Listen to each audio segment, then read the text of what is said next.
was hard to tell which of them was more attractive, but I suspect she was the one who loved the most.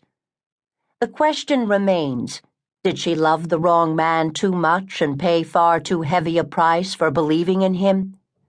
Or was she just as guilty as he was in their plans to have a wonderful life? That life was Las Vegas, convertibles, drinking and drugging, and cocktail lounges, as empty of substance as a mall theater after the last show. And they were, of course, doomed to fail. Sadly, they took another life in a stupid attempt to fulfill their impossible dreams. Some of the cruelest murders have been perpetrated by those who promised undying love, when what they really meant was that the love object now belonged to them. Ownership of another human being is not love. Jealousy is not love either.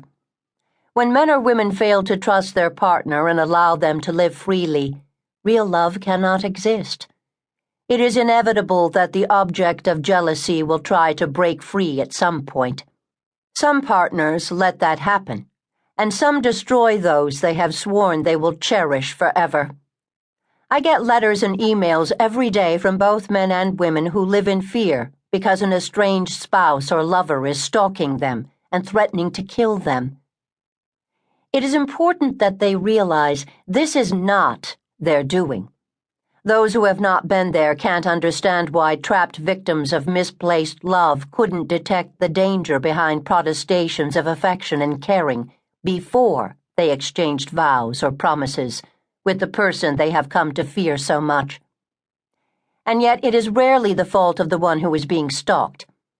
Sometimes, yes, there were signs that their lovers were too possessive. More often, the warning signs came when it was too late to run away. The Captive Bride is about the fear that many women, and some men, live with day by day. I wish that I did have the answers for them, but I don't. The best I can do is urge them to go online and enter domestic violence in the slot in search engines. Bad Blind Date is exactly what the title suggests, but tragically, it takes the concept far beyond an uncomfortable evening with someone who turned out to be a major disappointment. We have all accepted dates with someone we didn't really know. This case illustrates graphically the worst possible result if we allow ourselves to be pushed into spending time alone with a complete stranger. The Lonely Hearts Killer, who found his victims in the personal and model wanted ads of Los Angeles newspapers, was, arguably, the first serial killer ever identified by that phrase. His horrifying crimes fit within the parameters of the description of the definition, as chilling today as it was when it happened.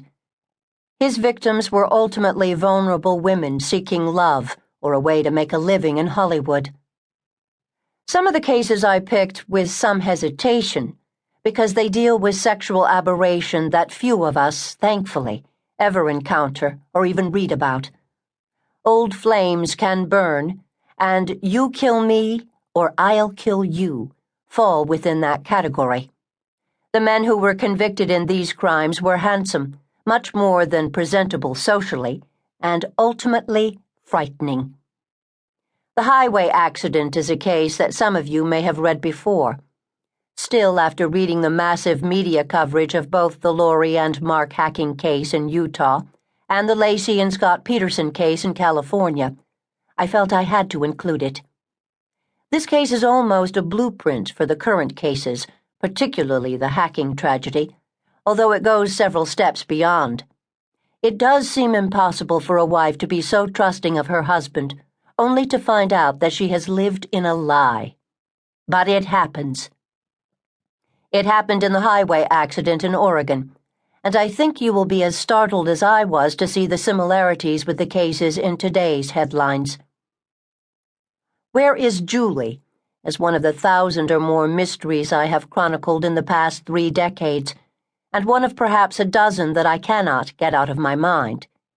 In this last story, we come back to the sadness of the loss of Kiss Me, Kill Me's Sandy Bowman, the perfect marriage that ended because someone outside the couple fixated on the lovely wife. As long as